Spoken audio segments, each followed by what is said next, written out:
Hi friends, good morning. Welcome to my channel. ಎಲ್ಲರೂ ಹೇಗಿದ್ದೀರಾ? ಎಲ್ಲರೂ ಚೆನ್ನಾಗಿದ್ದೀರಾ ಅಂತ ಭಾವಿಸ್ತೀನಿ. ಈಗ ನೋಡಿ, ಬೆಳಿಗ್ಗೆ 8 ಗಂಟೆ ಆಯಿತು. ಬಾಗಿಲಿಗೆಲ್ಲ ರಂಗೋಲಿ ಹಾಕ್ಕೊಂಡು ಹಾಗೆ ಎಲ್ಲ ಹೊರಗಿನ ಕೆಲಸ ಮುಗಿಸ್ಕೊಂಡು ಬಂದೆ. ಈಗ ನೋಡಿ, ಚಹಾ ಮಾಡ್ಕೋತಾ ಇದ್ದೀನಿ. ಯಾರೆಲ್ಲ ನನ್ನ ವಿಡಿಯೋ ನೋಡ್ತಾ ಇದ್ದೀರಾ, ದಯವಿಟ್ಟು ವಿಡಿಯೋನ ಪೂರ್ತಿಯಾಗಿ ನೋಡಿ, ಹಾಗೆ ಒಂದು ಲೈಕ್ ಕೊಡಿ, ಹಾಗೆ ನಿಮ್ಮ ಅನಿಸಿಕೆ ಅಭಿಪ್ರಾಯವನ್ನು ಕಮೆಂಟ್ ಮಾಡಿ ತಿಳಿಸಿ. ಹೊಸಬರು ಯಾರಾದರೂ ನೋಡ್ತಾ ಇದ್ದರೆ ದಯವಿಟ್ಟು ಸಬ್ಸ್ಕ್ರೈಬ್ ಮಾಡಿಕೊಂಡು ವಿಡಿಯೋನ ಪೂರ್ತಿಯಾಗಿ ನೋಡಿ. ನಿಮ್ಮ ಸಪೋರ್ಟ್ ನಮಗೆ ತುಂಬಾ ಮುಖ್ಯ. ನೀವು ಸಪೋರ್ಟ್ ಮಾಡಿದರೆ ನಾವು ಕೂಡ ಯೂಟ್ಯೂಬಲ್ಲಿ ಬೆಳಿಬಹುದು. ದಯವಿಟ್ಟು ಸಪೋರ್ಟ್ ಮಾಡಿ. ಹಾಗೆ ಹೇಳ್ತಾ ವಿಡಿಯೋನ ಶುರು ಮಾಡ್ತಾ ಇದ್ದೀನಿ. ಈಗ ನೋಡಿ, ಚಹಾ ಕುದೀತಾ ಇದೆ. ಹಾಲು ಹಾಕೋತಾ ಇದ್ದೀನಿ. ಇವತ್ತೊಂದು ಸ್ವಲ್ಪ ಚಳಿ ಜಾಸ್ತಿನೇ ಇದೆ. ತುಂಬ ಗಾಳಿ ಬಿಟ್ಟಿದೆ ಇವತ್ತು. ವಾತಾವರಣ ಸ್ವಲ್ಪ ಮೋಡಾಗಿದೆ. ತುಂಬ ಚಳಿ ಇದೆ. ಅದಕ್ಕೆ ಚಹಾ ಫಸ್ಟ್ ಕುಡಿಲಿಲ್ಲ ಅಂದರೆ ಯಾವ ಕೆಲಸನೂ ಆಗಲ್ಲ ನಂದು. ಫಸ್ಟ್ ಚಹಾ ಬೇಕು. ಯಾಕಂದರೆ ಈ ಚಳಿಗೆ ಬಿಸಿ ಬಿಸಿ ಏನಾದರೂ ಬಿದ್ರೇ ಕೆಲಸ ಮಾಡೋದಕ್ಕೆ ಮನಸ್ಸು ಬರುತ್ತೆ. ಹೀಗಾಗಿ ಫಸ್ಟು ಚಹಾ ಮಾಡ್ಕೋತೀನಿ. ಹಾಗೆ ಈಗ ವಾಕಿಂಗ್ ಹೋಗಿ ಬರಬೇಕು. ನಿನ್ನೆಯಿಂದ ವಾಕಿಂಗಿಗೆ ಹೋಗ್ತಾ ಇದ್ದೀನಿ. ಒಂದು ವಾರ ಕಂಟಿನ್ಯೂ ಆಗಿ ಹೋಗೇ ಇಲ್ಲ ವಾಕಿಂಗಿಗೆ. ವಾಕಿಂಗ್ ಬಿಟ್ಟರೆ ಮತ್ತೆ ಆರೋಗ್ಯ ಹಾಳಾಗತ್ತೆ ಅಂತ ಹೇಳಿ ಮತ್ತೆ ಶುರು ಮಾಡಿದ್ದೀನಿ ನಿನ್ನೆಯಿಂದ. ಈಗ ಹೋಗಬೇಕು. ಚಹಾ ಎಲ್ಲ ಕುಡ್ಕೊಂಡು ವಾಕಿಂಗಿಗೆ ಹೋಗಬೇಕು. ಹಾಗೆ ನನ್ನ ವಿಡಿಯೋ ಎಲ್ಲ ಹೇಗೆ ಬರ್ತಾ ಇದೆ ಅಂತ ದಯವಿಟ್ಟು ಕಮೆಂಟ್ ಮಾಡಿ ತಿಳಿಸಿ. ಯೂಟ್ಯೂಬ್ ಮಾಡೋದು ತುಂಬಾ ಕಷ್ಟ ಇದೆ. ನಾವು ಅಂದ್ಕೊಂಡಷ್ಟು ಸುಲಭ ಅಲ್ಲ ಯೂಟ್ಯೂಬ್ ಮಾಡೋದು. ತುಂಬ ಕಷ್ಟಪಡಬೇಕಾಗತ್ತೆ. ಯಾವ ವಿಡಿಯೋ ಹಾಕಲಿ, ಯಾವ ಥರ ವಿಡಿಯೋ ಹಾಕಲಿ ಅಂತ ತಲೆ ಕೆಡಿಸ್ಕೊಂಡು ಸಾಕಾಗತ್ತೆ. ನಮ್ಮದಂದರೆ ಸ್ಟಿಚ್ಚಿಂಗು ಮತ್ತು ಮನೆ ಕೆಲಸ, ಇದು ಬಿಟ್ಟರೆ ಬೇರೆ ಹಾಕೋದು ಆಗ್ತಾ ಇಲ್ಲ. ತಲೆನೇ ಓಡ್ತಾ ಇಲ್ಲ. ಯಾವ ಥರ ವಿಡಿಯೋ ಹಾಕಬೇಕನ್ನೋದೇ ತಲೆ ಓಡ್ತಾ ಇಲ್ಲ. ವ್ಯೂಸು ತುಂಬ ಕಡಿಮೆ ಬರ್ತಾ ಇದೆ. ಎಲ್ಲರೂ ಸಪೋರ್ಟ್ ಮಾಡಿ. ನಮ್ಮಂಥವ್ರಿಗೆ ಸಪೋರ್ಟ್ ಮಾಡಿದರೆ ಒಂದು ಹೆಲ್ಪ್ ಆಗುತ್ತೆ. ನಿಮ್ಮಿಂದ ನಮಗೂ ಕೂಡ ಒಂದು ಹೆಲ್ಪ್ ಆಗುತ್ತೆ. ದಯವಿಟ್ಟು ಸಪೋರ್ಟ್ ಮಾಡಿ.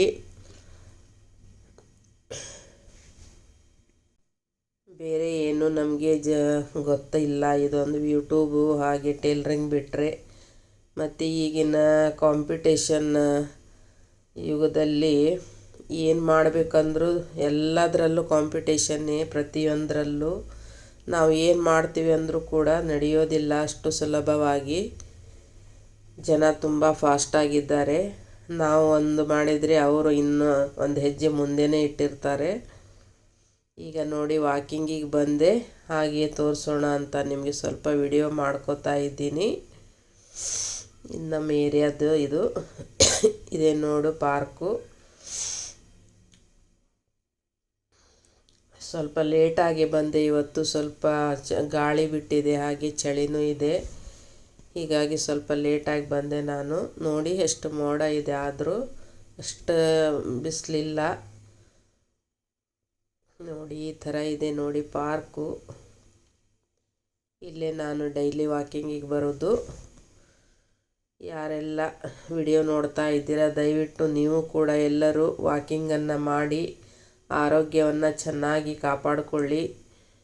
ವಾಕಿಂಗು ಒಂದು ಅರ್ಧ ಗಂಟೆ ಆದರೂ ವಾಕಿಂಗ್ ಮಾಡಿ. ನಿಮ್ಮ ಏಜ್ ಆದಮೇಲೆ, ಈಗ 40 ದಾಟ್ತು ಅಂದರೆ ತುಂಬ ಏಜ್ ಪ್ರಾಬ್ಲಮ್ ಬರುತ್ತೆ. ನೋಡಿ ಸೂರ್ಯ ಎಷ್ಟು ಚೆನ್ನಾಗಿ ಕಾಣ್ತಾ ಇದ್ದಾನೆ. 40 ಆಯಿತು ಅಂದರೆ ತುಂಬಾ ಹೆಲ್ತ್ ಪ್ರಾಬ್ಲಮ್ಮು ಬರುತ್ತೆ. BP ಬರೋದಾಗಲಿ, ಶುಗರ್ ಬರೋದಾಗಲಿ, ಈ ಥರದ್ದೆಲ್ಲ ಕಾಯಿಲೆಗಳು ತುಂಬ ಬರ್ತಾ ಇದೆ. ಹೀಗಾಗಿ ನೀವೆಲ್ಲರೂ ವಾಕಿಂಗನ್ನು ಮಾಡಿ. ನಿಮಗೆ ಎಷ್ಟೇ ಕೆಲಸ ಇರಲಿ ಮನೆಯಲ್ಲಿ, ಅದರ ಜೊತೆಗೆ ಇದೊಂದು ಅರ್ಧ ಗಂಟೆ ಫ್ರೀ ಮಾಡಿಕೊಂಡು ವಾಕಿಂಗನ್ನು ಮಾಡಿ. ಹಾಗೆ ಯೋಗ ಮಾಡಿ, ಎಕ್ಸಸೈಜ್ ಮಾಡಿ, ಈ ಥರದ್ದೆಲ್ಲ ಮಾಡ್ತಾಯಿದ್ರೆ ನಿಮಗೂ ಆರೋಗ್ಯದ ಸಮಸ್ಯೆ ಅನ್ನೋದು ಬರೋದಿಲ್ಲ. ಇಲ್ಲ ಅಂದರೆ ತುಂಬ ಆರೋಗ್ಯ ಸಮಸ್ಯೆಗಳು ಬರುತ್ತವೆ. ಈಗೇನೇನೋ ಕಾಯಿಲೆಗಳು ಬಂದಿದೆ. ರಕ್ತ ಚಲಾವಣೆ ಆಗಲಿಲ್ಲ ಅಂದರೆ ವೆರಿಕೋಸು ಅಂತ ಅದು ಇದು ಬರ್ತಾ ಇರುತ್ತೆ. ವಾಕಿಂಗ್ ಮುಗಿಸ್ಕೊಂಡು ಈಗ ಬಂದೆ ನೋಡಿ ಮನೆಗೆ. ಇವತ್ತು ನಾನು ನಾಷ್ಟಕ್ಕೆ ಸ್ವಲ್ಪ ಇದು ರಾಗಿ ಸಿರಿ ಇತ್ತು, ಅದರದ್ದು ಗಂಜಿ ಮಾಡ್ಕೋತಾ ಇದ್ದೀನಿ. ಯಾಕೋ ಮೈಕೈ ಎಲ್ಲ ತುಂಬ ಸುಸ್ತು ಅನ್ನಿಸ್ತಾ ಇದೆ. ಈಗ ನೆಗಡಿ ಆಗಿದೆ ಅಂತ ನಾನು ತಗೊಂಡೇ ಇಲ್ಲ. ಇವತ್ತು ನಾಷ್ಟ ಏನು ಮಾಡಲ್ಲ, ಇದನ್ನೇ ನಾನು ರಾಗಿ ಗಂಜಿನೇ ಮಾಡಿಕೊಂಡು ಕುಡಿತಾ ಇದ್ದೀನಿ. ಅದನ್ನು ಕುಡಿದ್ರೆ ಒಂದು ಸ್ವಲ್ಪ ಮೈಕೈಗೆ ಶಕ್ತಿ ಬರುತ್ತೆ, ಸುಸ್ತು ಕಡಿಮೆ ಆಗುತ್ತೆ. ಅದಕ್ಕಾಗಿ ನಾನು ಈ ಥರದ್ದು ಯಾವಾಗಲಾದರೂ ಕುಡಿತಾ ಇರ್ತೀನಿ. ಈ ಚಳಿಗಾಲ ಅಂತ ಹೇಳಿ ನಾನು ಸ್ವಲ್ಪ ಕಡಿಮೆ ಮಾಡಿದ್ದೆ.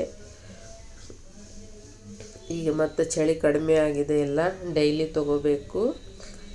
ಇದು ನಿಮಗೇನಾದರೂ ಆರೋಗ್ಯದ ಸಮಸ್ಯೆ ಏನಾದರೂ ಇದ್ದರೆ, ಸುಸ್ತು, ಮೈಕೈ ನೋವು, ಈ ಥರದ್ದು ಏನಾದರೂ ಇದ್ದರೆ ನಿಮಗೆ, ನೀವು ಈ ರಾಗಿ ಸಿರಿಯನ್ನು ಯೂಸ್ ಮಾಡಿ. ಇದನ್ನು ಹೇಗೆ ಮಾಡೋದು ಅಂತ ಬೇಕಂದರೆ ನಾನು ವಿಡಿಯೋ ಹಾಕ್ತೀನಿ. ನಾನು ಒಂದು ವಿಡಿಯೋ ಕೂಡ ಹಾಕಿದ್ದೀನಿ, ನೀವು ನೋಡ್ಬೋದು. ಅದನ್ನು ನೋಡಿ ಯಾವ ರೀತಿ ಮಾಡ್ಕೋಬೇಕು ಅಂತ ನೀವು ನೋಡಿಕೊಂಡು ಮಾಡ್ಕೋಬೋದು. ಇಲ್ಲಪ್ಪ ಮತ್ತೆ ಹಾಕಂದರೆ ಹಾಕ್ತೀನಿ. ಇದು ತುಂಬಾ ಹೆಲ್ತಿಗೆ ಒಳ್ಳೆಯದು. ಸುಮಾರಷ್ಟು ಐಟಮನ್ನು ಹಾಕಿ ನಾನು ಮಾಡಿದ್ದೀನಿ. ಎಲ್ಲ ಹುರ್ಕೊಂಡು, ಎಲ್ಲ ಡ್ರೈ ಫ್ರೂಟ್ಸು, ಹಾಗೆ ಮಸಾಲೆ ಐಟಮ್ಮು, ಹಾಗೆ ಒಂದು 4-5 ಥರದ್ದು ಕಾಳು, ಎಲ್ಲ ಥರನೂ ಭಾಳ ಥರ ಹಾಕಿದ್ದೀನಿ. ಅದನ್ನು ಬೇಕಂದರೆ ನಾನು ಮತ್ತೆ ವಿಡಿಯೋ ಬೇಕಂದರೆ ಹಾಕ್ತೀನಿ. ತುಂಬ ಹೆಲ್ತಿಗೆ ತುಂಬ ಬೆನಿಫಿಟ್ ಇದೆ. ಇದು ಒಂದು ಕುಡಿದ್ರೆ ಸಾಕು ನಿಮಗೆ, ಬೇರೆ ಏನೂ ಔಷಧಿ ಬೇಡ. ಡೈಲಿ ಒಂದು ಗ್ಲಾಸ್ ಕುಡಿದ್ರೆ ಸಾಕು. ಈಗ ನೋಡಿ ಹೊರಗಿಂದೆಲ್ಲ ನಿಮಗೆ ತೋರಿಸ್ತಾ ಇದ್ದೀನಿ. ನಮ್ಮ ಈ ಕಡೆ ನೋಡಿ ಈ ಥರ ಇದೆ ವಾತಾವರಣ, ಅಷ್ಟು ಬಿಸಿಲಿಲ್ಲ. ಇದು ನನ್ನ ಗಿಡಗಳು. ಇದು ನೋಡಿ ಬಸಳೆ ಹಚ್ಚಿದ್ದೀನಿ, ಎಲೆ ಬಳ್ಳಿ ಎಲ್ಲ ಹಚ್ಚಿ ಬಸಳೆ ತುಂಬ ಚೆನ್ನಾಗಿ ಬೆಳೆದಿದೆ. ನೋಡಿ ಈ ಥರ ಎಲ್ಲ ಇದೆ ವಾತಾವರಣ, ಹೊರಗಿನ ವಾತಾವರಣ. ಬಿಸಿಲಿಲ್ಲ, ಮೋಡ ಮೋಡ ಇದೆ, ಸ್ವಲ್ಪ ಚಳಿನೇ ಇದೆ ಇವತ್ತು. ನೋಡಿ ಈ ಥರ ಇದೆ ವಾತಾವರಣ. ನೋಡಿ ನಮ್ಮ ಸಾಯಿಬಾಬನ ನೋಡಿ, ತಿರುಪತಿ ತಿಮ್ಮಪ್ಪ. ಈಗ ನೋಡಿ ಟೈಲರಿಂಗ್ ರೂಮ್ ನಂದು ನೋಡಿ, ಹಾಗೆ ಕುದಿತಾ ಇದೆ ರಾಗಿ ಗಂಜಿ. ಇದು ತುಂಬಾ ಒಳ್ಳೆಯದು ಹೆಲ್ತಿಗೆ. ಇದು ಒಂದು ಗ್ಲಾಸು ನೀವು ಕುಡಿದ್ರೆ ಸಾಕು, ನಿಮಗೆ ಸುಸ್ತು, ಮೈಕೈ ನೋವು, ಏನೇ ಸಮಸ್ಯೆ ಇದ್ದರೂ ಕಡಿಮೆ ಆಗುತ್ತೆ. ಇದು ಒಂದನ್ನು ನೀವು ಮಾಡಿ ಕುಡಿದ್ರೆ ಸಾಕು.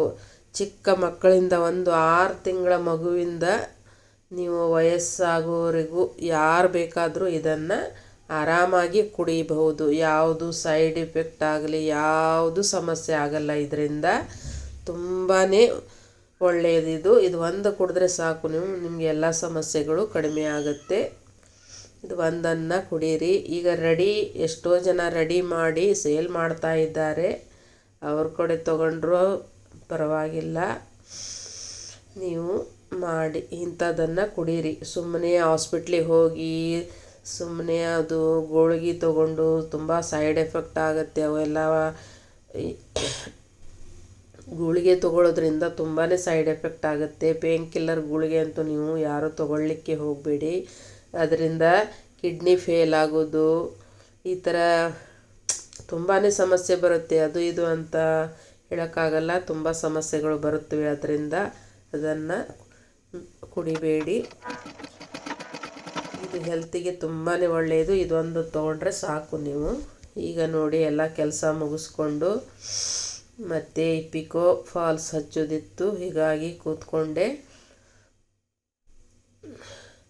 ಈ ಪಿಕೋ ಫಾಲ್ಸ್ ಎಲ್ಲ ಮಾಡಿಕೊಂಡು ಆಮೇಲೆ ಮತ್ತೆ ಮನೆ ಕೆಲಸ ಆಗಬೇಕು.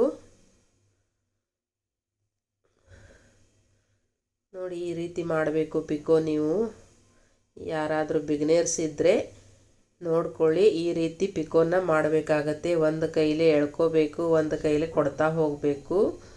ಯಾರಾದರೂ ಪಿಕೋ ಮಷಿನ್ ತೊಗೊಳ್ಳೋರಿದ್ದರೆ ಹೇಳಿ, ನಿಮಗೆ ಪಿಕೋ ಮಷಿನ್ ಬಗ್ಗೆ ಹೇಗೆ ಸ್ಟಿಚ್ ಮಾಡಬೇಕು, ಯಾವ ರೀತಿ ಪಿಕೋ ಮಾಡಬೇಕು ಡಿಟೇಲಾಗಿ ಹೇಳಬೇಕಂದ್ರೆ, ದಾರ ಎಲ್ಲ ಹೇಗೆ ಹಾಕಬೇಕು ಡಿಟೇಲಾಗಿ ನಿಮಗೆ ಬೇಕಂದರೆ ಡಿಟೇಲಾಗಿ ನಾನು ವಿಡಿಯೋ ಬೇಕಾದರೆ ಹಾಕ್ತೀನಿ.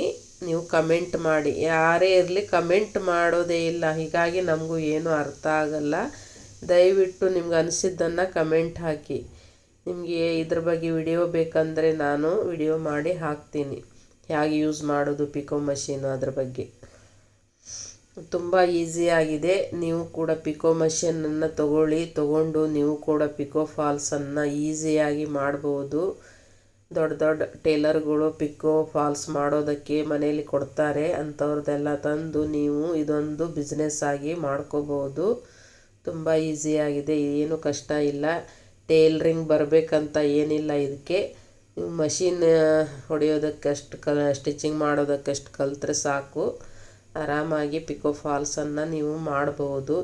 ಇದ್ರ ಜೊತೆ ಕುಚ್ಚು ಹಾಕೋದಾಗಲಿ ಈ ಥರ ಎಲ್ಲ ಕಲ್ತ್ಕೊಂಡ್ರೆ ಇದರಿಂದ ತುಂಬಾ ದುಡಿಬೋದು. ನೀವು ಏನಿಲ್ಲ ಅಂದರೂ ತಿಂಗಳು ಕರೆಕ್ಟಾಗಿ ಮಾಡಿದರೆ 15ರಿಂದ 20 ಸಾವಿರ ತನಕನೂ ನೀವು ಇದರಲ್ಲಿ ದುಡಿಬೋದು. ಕುಚ್ಚು ಹಾಕೋದು, ಗೊಂಡೆ ಹಾಕೋದು ಈ ಥರ ಎಲ್ಲ ಮಾಡಿಕೊಂಡು ಆರಾಮಾಗಿ ದುಡಿಬೋದು. ಇದಕ್ಕೇನು ಜಾಸ್ತಿ ಏನು ಕಲಿಬೇಕಂತಿಲ್ಲ, ಏನಿಲ್ಲ.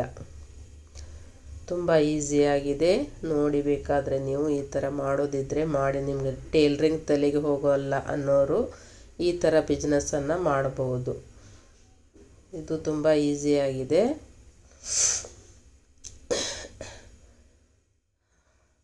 ಹಾಗೆ ತುಂಬ ಬಿಸ್ನೆಸ್ಗಳಿವೆ ಈಗ. ಬೇಕಾದ ಬಿಸ್ನೆಸ್ಗಳು ಮಾಡ್ಬೋದು, ಅದರಲ್ಲಿ ಏನು ಇದು ಇಲ್ಲ, ಇದೇ ಅದು ಇಲ್ಲ. ನಿಮ್ಗೆ ಯಾವುದು ಇಂಟ್ರೆಸ್ಟ್ ಇದೆ ಅದ್ರ ಬಗ್ಗೆ ನೀವು ಇದು ಮಾಡಿ. ಇಂಟ್ರೆಸ್ಟ್ ಇರೋದನ್ನು ಮಾಡಿ ನೀವು ಏನಾದರೂ ಸಂಪಾದನೆ ಮಾಡ್ಬೋದು. ಮನೆಯಲ್ಲಿ ಖಾಲಿ ಕೂತು ಸಮಯ ವ್ಯರ್ಥ ಮಾಡಿಕೊಳ್ಳಬೇಡಿ. ಮೊಬೈಲ್ ನೋಡೋದಾಗಲಿ, ಸುಮ್ಮನೆ ಅವರಿವ್ರು ಮಾತಾಡೋದಾಗಲಿ ಈ ಥರದ್ದೆಲ್ಲ ಮಾಡೋಕ್ಕೆ ಹೋಗಬೇಡಿ. ಈಗಿನ ಕಾಲದಲ್ಲಿ ಎಷ್ಟು ನಾವು ಸಂಪಾದನೆ ಮಾಡಿದರೂ ಕಡಿಮೆನೇ. ಒಂದೊಂದು ಮಕ್ಕಳ ಸ್ಕೂಲಿಗೆ ಎಜುಕೇಷನ್ ಕೊಡಬೇಕಂದ್ರೆ ಎಷ್ಟು ಖರ್ಚಾಗುತ್ತೆ. ಅದೇ ಒಬ್ಬರಿಂದಲೇ ಮನೆ ನಡೆಸೋದಕ್ಕೆ ಆಗೋದಿಲ್ಲ. ಈ ಥರದ್ದೆಲ್ಲ ನೀವು ಮಾಡಿಕೊಂಡ್ರೆ ಮನೆಯಲ್ಲಿ ಚಿಕ್ಕ ಪುಟ್ಟ ಬಿಸ್ನೆಸ್ಸನ್ನು ಮಾಡಿದರೆ ಒಂದು ಹೆಲ್ಪ್ ಆಗುತ್ತೆ, ನಿಮಗೂ ಹೆಲ್ಪ್ ಆಗುತ್ತೆ, ಮಕ್ಕಳಿಗೂ ಹೆಲ್ಪ್ ಆಗುತ್ತೆ, ನಿಮ್ಮ ಮನೆಯವರಿಗೂ ಒಂದು ಹೆಲ್ಪ್ ಮಾಡಿದ ಹಾಗಾಗತ್ತೆ. ಹೀಗಾಗಿ ನೀವು ಇಂಥದ್ದೆಲ್ಲ ಮಾಡಿ.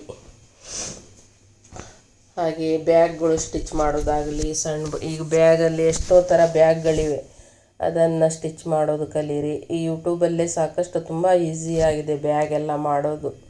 ನಾನು ಒಂದು ವಿಡಿಯೋ ಹಾಕಿದ್ದೀನಿ, ಅದನ್ನು ನೋಡಿ ನೀವು. ತುಂಬ ಈಸಿಯಾಗಿದೆ. ಸುಮಾರು ಥರ ಬ್ಯಾಗ್ಗಳಿವೆ, ಒಂದೇ ಥರ ಅಲ್ಲ, ಸುಮಾರು ಥರ ಬ್ಯಾಗ್ಗಳಿವೆ, ಪರ್ಸ್ಗಳಿವೆ, ಲಗೇಜ್ ಬ್ಯಾಗು, ಈ ಥರ ತುಂಬ ಥರ ಬ್ಯಾಗ್ಗಳಿವೆ. ಅದನ್ನೆಲ್ಲ ನೀವು ಕಲ್ತ್ಕೊಂಡು ಅದು ಒಂದು ಬಿಸ್ನೆಸ್ ಆಗಿ ಮಾಡ್ಬೋದು. ಮಾಡಬೇಕು ಅಂತ ಮನಸ್ಸಿದ್ರೆ ಏನು ಬೇಕಾದರೂ ಮಾಡ್ಬೋದು. ನಾವು ಮನಸ್ಸು ಮಾಡಬೇಕು ಅಷ್ಟೇ. ಕಷ್ಟಪಟ್ಟರೆ ಫಲ ದೇವ್ರು ಕೊಟ್ಟೇ ಕೊಡ್ತಾನೆ. ಅದು ನಾವು ಕಷ್ಟನೇ ಪಡಲಿಲ್ಲ ಅಂದರೆ ದೇವ್ರು ಹೇಗೆ ಫಲ ಕೊಡ್ತಾನೆ ಹೇಳಿ? ಸುಮ್ಮನೆ ಬಾಯಲ್ಲಿ ಅದು ಮಾಡಬೇಕು ಇದು ಮಾಡಬೇಕು ಅಂತ ಅಂದ್ಕೊಂಡ್ರೆ ಆಗೋದಿಲ್ಲ. ನಾವು ಮೊದಲು ಶುರು ಮಾಡಿ ನೋಡಬೇಕು, ಪ್ರಯತ್ನ ಪಡಬೇಕು. ಸ್ವಲ್ಪ ದಿನಕ್ಕೆ ಆಗೋದಲ್ಲ, ಅದು ಸ್ವಲ್ಪ ಟೈಮ್ ಹಿಡಿಯುತ್ತೆ. ಅದಕ್ಕೆಲ್ಲ ತಾಳ್ಮೆ ಇರಬೇಕು. ತಾಳ್ಮೆಯಿಂದ ನಾವು ಮಾಡಬೇಕು. ಜನರ ಪರಿಚಯ ಮಾಡ್ಕೋಬೇಕು, ಜನರ ಹತ್ರ ಚೆನ್ನಾಗಿ ಮಾತಾಡಬೇಕು. ಆವಾಗ ನಮ್ಮ ಬಿಸ್ನೆಸ್ಸು ಇಂಪ್ರೂವ್ಮೆಂಟ್ ನಾವು ಮಾಡ್ಕೋಬೋದು. ಅಕ್ಕಪಕ್ಕದವ್ರ ಹತ್ರ ಚೆನ್ನಾಗಿ ಮಾತಾಡಿಕೊಂಡು, ಹಾಗೆ ಒಂದು ಬೋರ್ಡು ಹಾಕ್ಕೊಂಡು ನೀವು ಇದನ್ನು ಶುರು ಮಾಡ್ಬೋದು. ಇದರಲ್ಲಿ ಮತ್ತು ನೀವು ಟೇಷ್ನರಿ ಐಟಮ್ ಆಗಲಿ, ಹಾಗೆ ಟೈಲರಿಂಗ್ ಮಟೀರಿಯಲ್ಸ್ ಆಗಲಿ, ಈ ಥರದ್ದೆಲ್ಲ ಇಟ್ಕೊಂಡು ಅದು ಕೂಡ ಒಂದು ಬಿಸ್ನೆಸ್ ಆಗಿ ಮಾಡ್ಬೋದು. ಬರೀ ಒಂದರಲ್ಲೇ ನಾವು ಇಂಪ್ರೂವ್ಮೆಂಟ್ ಮಾಡ್ಕೊಳ್ಳಿಕ್ಕೆ ಆಗಲ್ಲ. ಇಂಥ ಸಣ್ಣ ಪುಟ್ಟ ಎಲ್ಲ ನೀವು ಇಟ್ಟಾಗ ಒಂದು ತೊಗೊಳ್ಳಿಕ್ಕೆ ಬಂದು ಇನ್ನೊಂದರ ಬಗ್ಗೆ ಅವ್ರಿಗೂ ಗೊತ್ತಾಗತ್ತೆ. ಆವಾಗ ನಿಮಗೂ ಬಿಸ್ನೆಸ್ ನಡೆಯುತ್ತೆ. ಹೀಗೆ ಸುಮಾರು ಇದು ಹಾಗೆ ಜ್ಯುವೆಲರಿ ಸೆಟ್ಟು ಜ್ಯುವೆಲರಿ ಸೆಟ್ಟು ಕೂಡ ನೀವು ಸೇಲ್ ಮಾಡ್ಬೋದು ತಂದು. ಈಗ ಹೋಲ್ಸೇಲಲ್ಲಿ ತುಂಬ ಚೀಪ್ ರೇಟಲ್ಲಿ ಸಿಗುತ್ತೆ ಅವು. ಅದರಲ್ಲಿ ತುಂಬಾ ಲಾಭ ಇದೆ. ಗ್ಯಾರಂಟಿ ಐಟಮ್ ಎಲ್ಲ ತಂದು ಮಾರ್ಬೋದು. ಹಾಗೆ ಈಗ ಭರತನಾಟ್ಯ ಎಲ್ಲ ಅಲ್ಲಿ ಫಂಕ್ಷನ್ ಇರುತ್ತೆ, ಅಲ್ಲೆಲ್ಲ ಫಂಕ್ಷನ್ನಿಗೆ ಅಂಥದ್ದೆಲ್ಲ ಸೆಟ್ಟೆಲ್ಲ ತುಂಬ ಬೇಕಾಗತ್ತೆ. ಅಂಥದ್ದೆಲ್ಲ ನೀವು ತಂದು ಮಾಡ್ಬೋದು. ಹಾಗೆ ಭರತನಾಟ್ಯ ಡ್ರೆಸ್ಸು ಕೂಡ ನೀವು ಕಲಿತು ಸ್ಟಿಚ್ ಮಾಡಿದರೆ ಅದರಲ್ಲಿ ಅಂತೂ ತುಂಬಾ ಲಾಭ ಇದೆ. ಇದು ನಮ್ಮ ಕಡೆ ಹತ್ರ ಒಬ್ಬರು ಮಾಡ್ತಾರೆ, ಅದರಿಂದ ನಾವು ಲಕ್ಷಾನುಗಟ್ಟಲೆ ದುಡಿತಾರೆ ಅವರು ತಿಂಗಳಿಗೆ. ತಂದು ನೀವೇ ರೆಡಿ ಮಾಡಿ ಅದನ್ನು ಮನೆಯಲ್ಲಿ ಇಡಬೇಕು. ಇಟ್ಟು ನೀವು ಬಾಡಿಗೆ ಕೊಡಬೇಕು. ಆ ಡ್ರೆಸ್ಗಳನ್ನು ಬಾಡಿಗೆ ಒಂದು ದಿನಕ್ಕೆ ಇಷ್ಟು ಅಂತ ಬಾಡಿಗೆ ಇರುತ್ತೆ. ಆ ಬಾಡಿಗೆಗೆ ತೊಗೊಂಡು ಹೋಗ್ತಾರೆ ಜನ. ಬಾಡಿಗೆ ಕೊಟ್ಟರೆ ನಿಮಗೆ ಒಂದು ದಿನಕ್ಕೆ ತೊಗೊಂಡು ಹೋದರೆ ಅವರು ಬೆಳಗ್ಗೆ ತೊಗೊಂಡು ಹೋದರೆ ಮಾರನೇ ದಿನ ಬೆಳಗ್ಗೆ ಅಂದರೆ ಮತ್ತು ಡ್ರೆಸ್ಸು ತಂದು ಕೊಡ್ತಾರೆ, ಅದರ ಬಾಡಿಗೆ ಕೊಡ್ತಾರೆ ಅವರು. ಈ ಥರ ಮಾಡಿಕೊಂಡು ನೀವು ದುಡಿಬಹುದು.